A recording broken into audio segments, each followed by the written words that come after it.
We are up to mitzvah number 92, which is the prohibition against cooking milk and meat together. And today we'll do mitzvah number 92 and mitzvah number 113, which is a related mitzvah, to not eat nor derive benefit from milk and meat that was cooked together. So we have three different prohibitions. Number one, mitzvah number 92, not to cook the milk and meat together, even if you're not going to consume it. And then mitzvah number 113 is A, not to eat the cooked milk and meat together, and B, not to derive benefit from the cooked milk and meat together. Now the Talmud tells us that there is a verse that appears 3 times in the Torah, Lo sevashel gedi b'chalev imo, do not cook a kid, a small goat, in its mother's milk. So that's the mixture of milk and meat. And because this verse appears 3 times in the Torah, it's telling us the 3 prohibitions of milk and meat. Number 1, not to cook it together. Number 2, not to consume, even if someone else cooks it. And number 3, not to derive any benefit from a mixture of milk and meat.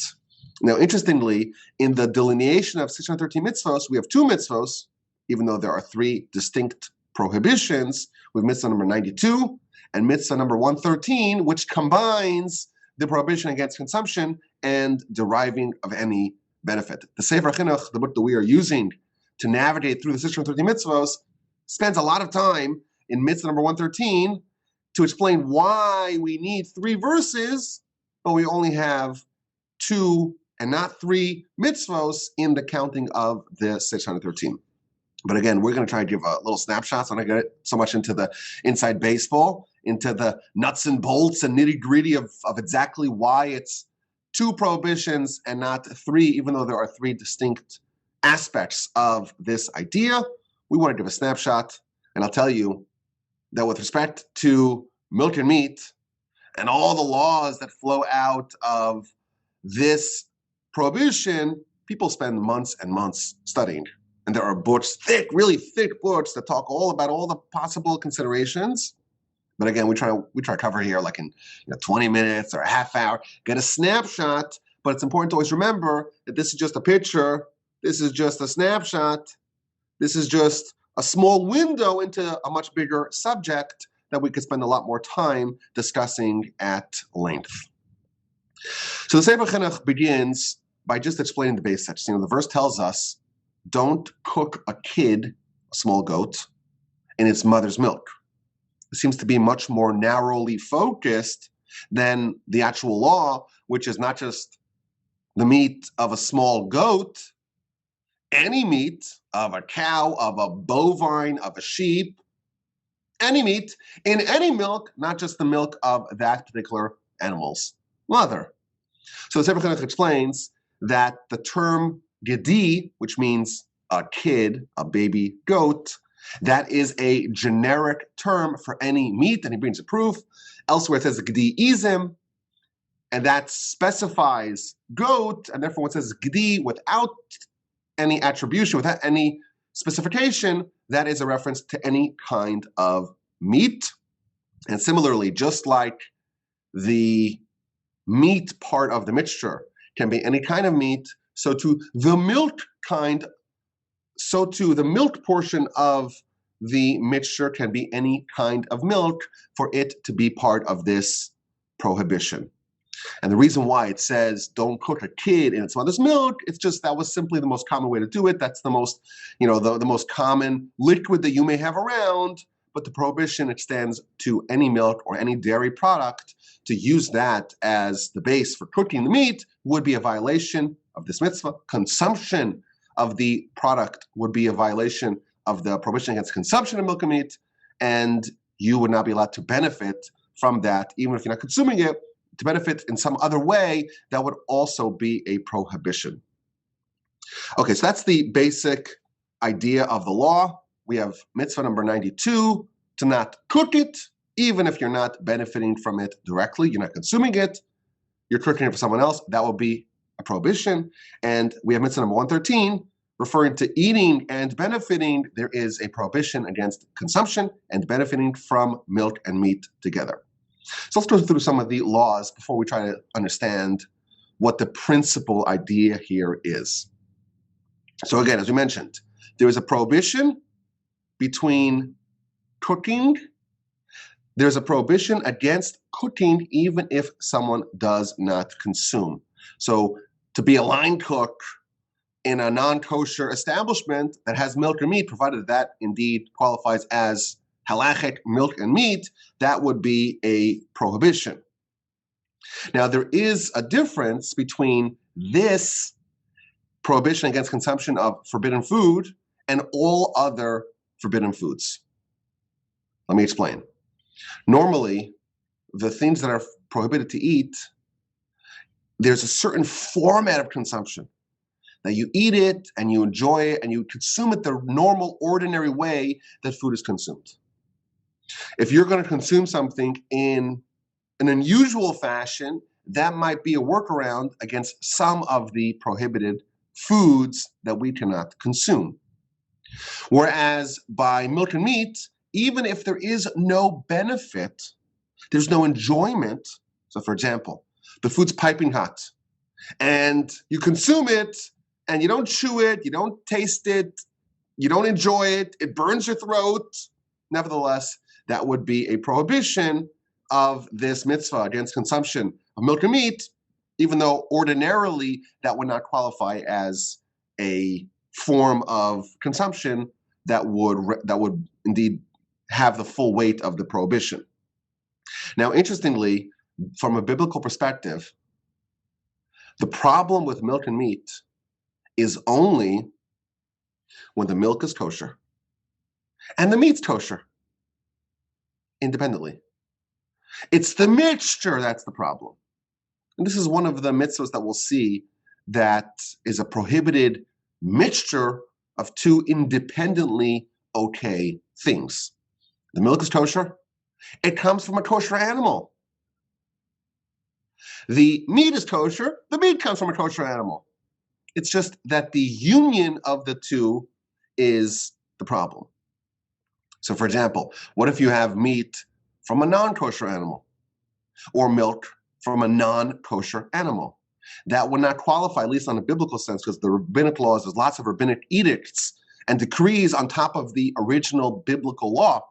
But from a biblical perspective, just the baseline of the law, if you have a non-kosher animal or non-kosher meat, if you have non-kosher meat or non-kosher milk, then that would not qualify as the prohibition of milk and meat. Now, in addition, from a biblical perspective, this is referring only to domesticated animals. So a deer, venison's kosher. It's got the split hooves, it chews its cud, it qualifies as a kosher animal. But because it is what's called a chaya, not a behemoth, not basar, just these are the Hebrew terms for domesticated versus undomesticated animals, because it is a non-domesticated animal, it would not qualify as part of the biblical prohibition against milk and meat. And similarly, fowl and poultry, these are not considered animals. This is poultry, a different classification. They would not qualify biblically as part of the meat that would render, that would be part of this general category of milk and meat. Now, from a rabbinic perspective, the rabbis made a lot of decrees on top of the original law, and that's why poultry and milk is a big no-no, and venison and milk is also a big no-no, but there are differences. Primarily, chiefly, that you can cook and benefit from it, even though you cannot consume it. So we have certain areas of the law are extended to those parts or to those animals that are not part of the biblical law, but not everything is extended. And the Sefer Chinuch, and this is a theme that appears throughout all the literature, he stresses that it's really hard to differentiate between poultry and, let's say, turkey. If you have a beef burger and a turkey burger and a chicken burger, it's sometimes hard to tell the difference. And therefore, if you were to mix milk and meat, put a piece of cheese on your turkey burger, to the innocent bystander, to the onlooker, it seems like you're mixing milk and meat, and therefore something which appears to be a violation of a Torah law, the rabbis very frequently would come and say, let's extend the biblical law with a rabbinic edict in order to prevent copycatters, in order to prevent people to misinterpret what's happening. And they may come to say, well, look, the rabbi's eating the milk and the meat together. It is okay. No, even turkey burgers, even chicken burgers, even poultry, fowl of all types, is extended that you cannot consume that together with milk. Now, what difference is there? This is just an example of how far-reaching these laws are. What difference is there that you can benefit from certain things, even though you cannot consume them? So a very common question people have is pet food. If it's biblically prohibited to benefit from a certain concoction of milk and meat, you cannot benefit by giving it to your pet. That would be benefiting. Even if you're not consuming it yourself, you're not cooking it yourself, but you are benefiting from it. And therefore, if it is part of the category of things that you cannot consume, but you can indeed benefit from, that would be an example of something that you can give to your pets. Okay, so let's go through some of the other laws here. Because there is such an emphasis on the separation of the dairy, the milk, and the meat, the sages enacted the following decree. And this is both for meat, which is biblically prohibited to be mixed with milk, and for fowl, which is only rabbinically prohibited.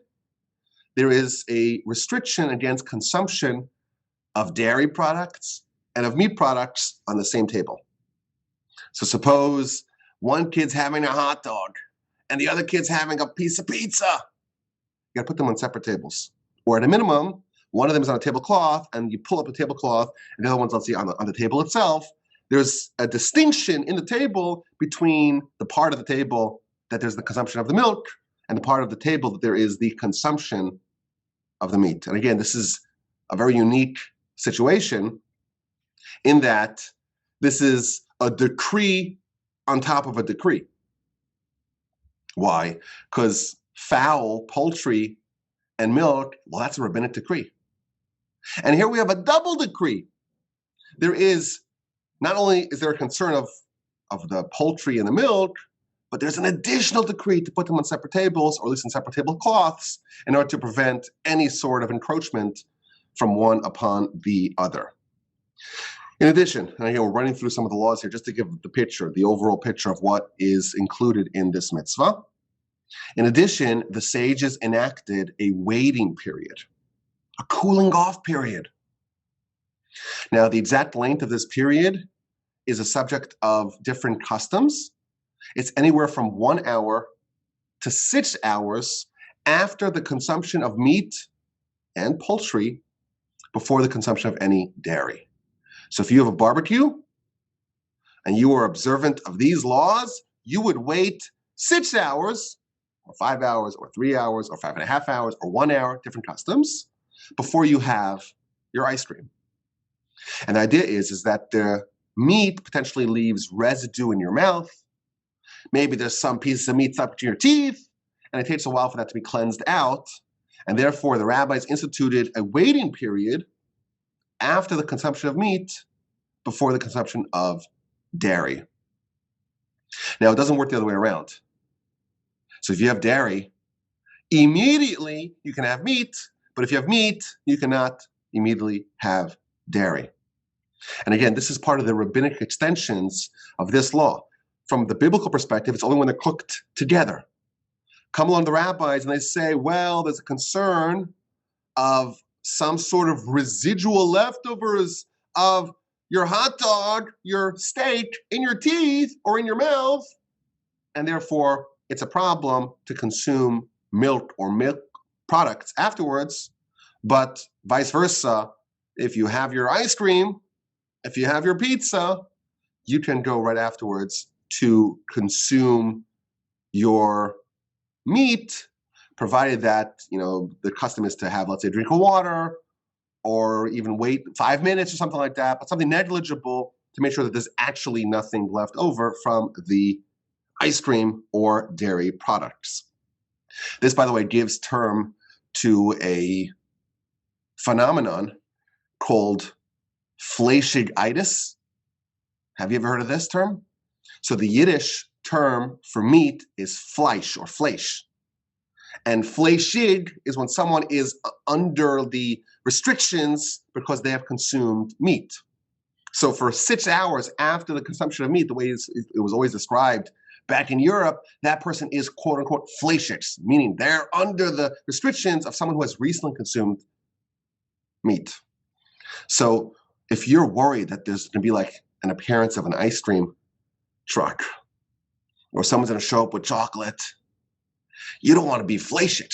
You don't want to be under the restrictions of being someone who recently consumed meat, and therefore there's a Fleischigitis, where you see something, it looks really nice, a stew, it's something you want to nibble on leftovers or something like that, but you have Fleischigitis, you're terrified. What's going to be when I want the chocolate, when I want the M&Ms, when I want the ice cream? That's a problem. I don't want to take any chances. I don't want to put myself under the 6-hour moratorium. Again, this is, there's a lot of ancillary discussion around this, but that is another component of this law. Another idea here, and this is very big, a very big subject, but we're going to cover it in a minute. There's the concept of 1/60th negligibility, meaning suppose you have your beef stew, and for whatever reason, you're drinking your coffee, and a drop of the milk or the milk that was in the coffee drips into your beef stew. What now? You have cooked milk and meat together. So there is a general principle called 1/60th negligibility, that if there is a component of a mixture that is smaller than a 60th, so 1 unit out of 60, then that becomes negligible in most cases. For example, with chametz, there's no negligibility. So the tiniest drop of chametz is going to disqualify an entire vat of something which is kosher for Pesach. But with respect to milk and meat, if you have a drop of meat falling into, let's say, a milky, a dairy pot, or vice versa, with more than or fewer than a 60th of the encroaching either dairy or milk, it becomes negligible, and the pot and all its contents can still be consumed. But again, there's a whole cascading list of laws of all the different scenarios and all the different permutations of this, but that's another general principle in this particular law. Now listen to this. What about almond milk? The commentaries talk about almond milk, because almond milk, it looks like milk. It's easily confusable with milk, but it is not milk. It's not dairy. So there's an interesting law that tells us that you can, in fact, cook meat in almond milk. However, because there's the concern of someone else seeing it and misinterpreting what's happening over here, you have to make sure that there are olives around. I'm sorry, you have to make sure that there are almonds around, either in the mixture or next to the mixture, in a way that makes it evident that this is almond milk and not regular ordinary milk. Another general aspect of this particular mitzvah is the idea of what happens to a pot when milk or meat was cooked in it. So there is a principle that states that when you cook something, heat, it changes the status of the vessel in which something was cooked.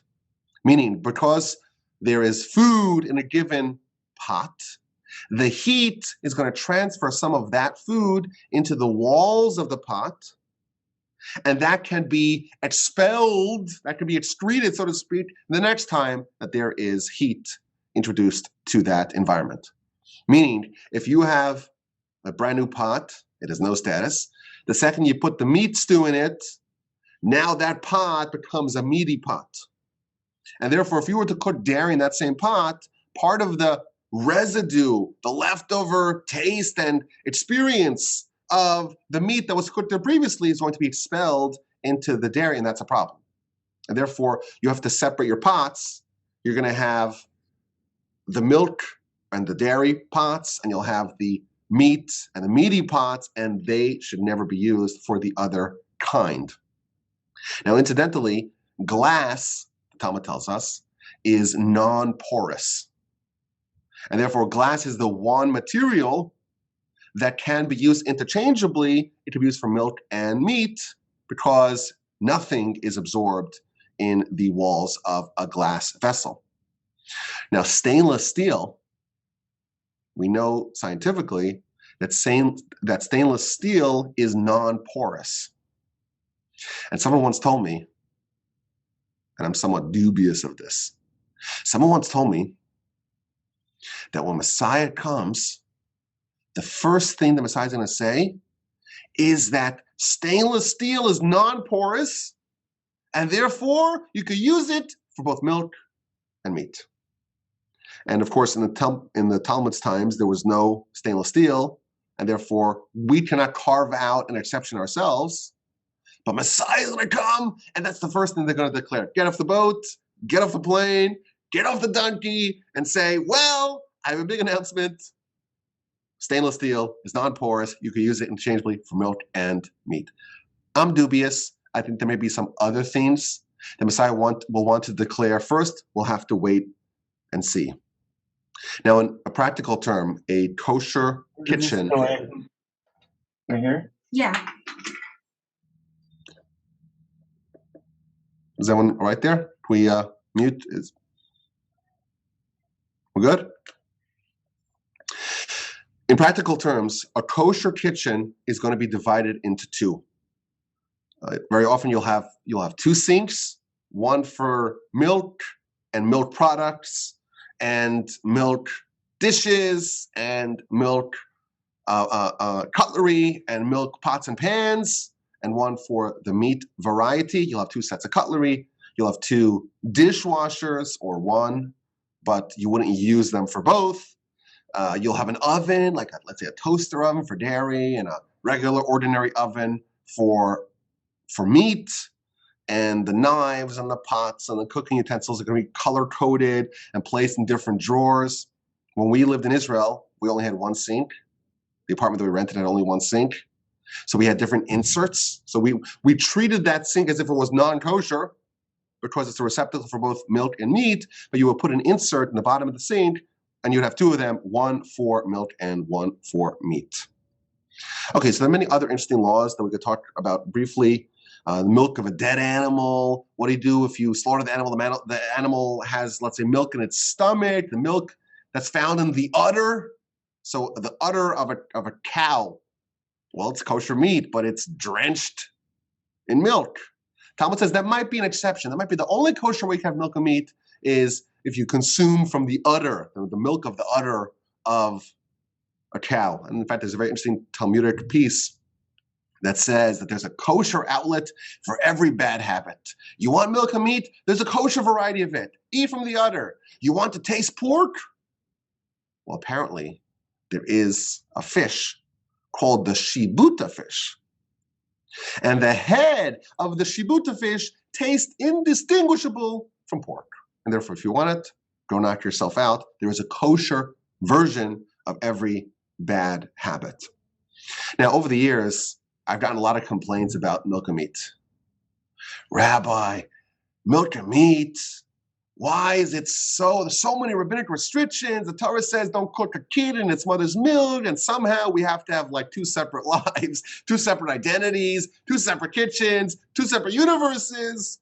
And of course, I'm exaggerating, but people are bothered by all the rabbinic extensions to the core Torah law.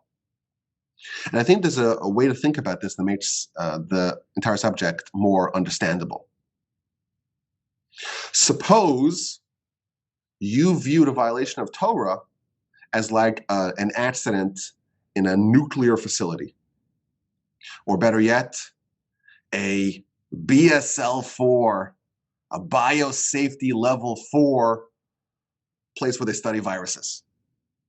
Suppose you viewed a violation of the Torah with such severity. What kind of ordinances, what kind of safety measures are being placed to prevent these kinds of accidents? Obviously, you try going to visit a nuclear facility, see how different layers of security there are before you get to the reactor, before you get to the centrifuge. Why? Because an accident here is very disastrous. It's devastating. It has all kinds of global consequences.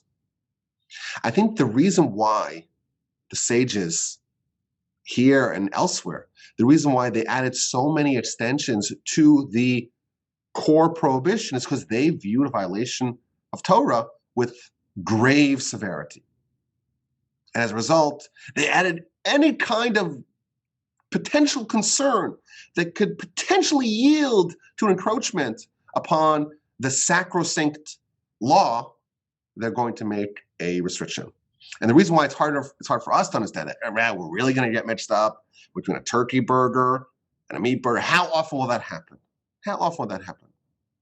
Even if it happens once every million instances, for the sages who viewed the Torah with such importance and such harsh severity, or at least viewed the violation of the will of God with such seriousness, they're not willing to take even that chance. I think it's a nice framework to understand the rabbis and their modus operandi of how they dealt with potential encroachments upon Torah law. So let's get to the other aspect of this mitzvah that I want to ponder, and that is the reason for this mitzvah. And again, we always say the ultimate reason for any mitzvah is because that is the will of God. Nevertheless, we try to understand a little bit about how we can make sense, how we can process logically a given mitzvah. So the Sefer Chinuch, again, the book that we are using to navigate through the mitzvos, he says, and he kind of even explicitly mentions that there seems to be some Kabbalistic undertones to this idea. And to fully understand it, you really need to go to the Kabbalistic literature. But he says that this is an example of an unnatural combination. He doesn't really elaborate what that means, but the milk and the meat cannot be connected because there's something problematic about this union. It doesn't explain really what that is, but that would explain why, even if you're not going to consume it, just the mixture itself, just the cooking of this itself is problematic. And he quotes the Rambam. He's not a fan of this idea. He says, the Rambam says that this was an idolatrous practice. The idol worshippers would always mix the milk and meat, and therefore, as a way to kind of distance us from anything even tangentially related to the idol worshippers, the Torah prohibited the mixture of milk and meat. The Ramban, he says something that makes a little bit more sense to us. He says that all milk, it comes from animals. And all meat, it also comes from animals. And therefore, there's an element of cruelty for us to use the liquid that comes from animals to kill and to cook the animal itself. And therefore, as a way to distancing us from cruelty, the Torah says don't use the byproduct of an animal to process and to cook that said animal. A nice idea that makes a little bit more sense to us. And then there's Rabbeinu Bechaya. He says, listen to this. He says that milk comes from blood. It's processed through the animal and it turns into milk. But consumption of blood is likely to lead that person, the person who consumes it, into cruelty. And the milk reverts back to blood when it's mixed with meat. And therefore, if you're going to consume milk and meat, the milk part of that concoction is going to be or have the quality of blood in that it's going to make you more cruel. And therefore, That's his reason why we should avoid it. But ultimately, as we mentioned earlier, the real reason is because that's what God decreed upon us. I had a friend who told me that there are enzymes. I don't remember the details of what he said. Something to the effect of there are enzymes that are needed to digest meat. And when you add milk to that, the milk is not properly digested. Therefore, it's unhealthy for you to have meat and then milk, but vice versa, it's not a problem. So I don't know if that's true or not, but regardless, even if it was true, it's probably a result of the law, not the cause of the law. Meaning, the Torah precedes the world, and therefore, if you find that a given Torah law is actually better for your health, it's most likely the result of the Torah, not the cause of the Torah, because again, the Torah preceded the world. So that's the mitzvah in a nutshell. Mixing milk and meat, we don't do it, we don't cook it, we don't consume it, and we don't derive any benefit from it. As always, my address is rabbiwolbe@gmail.com.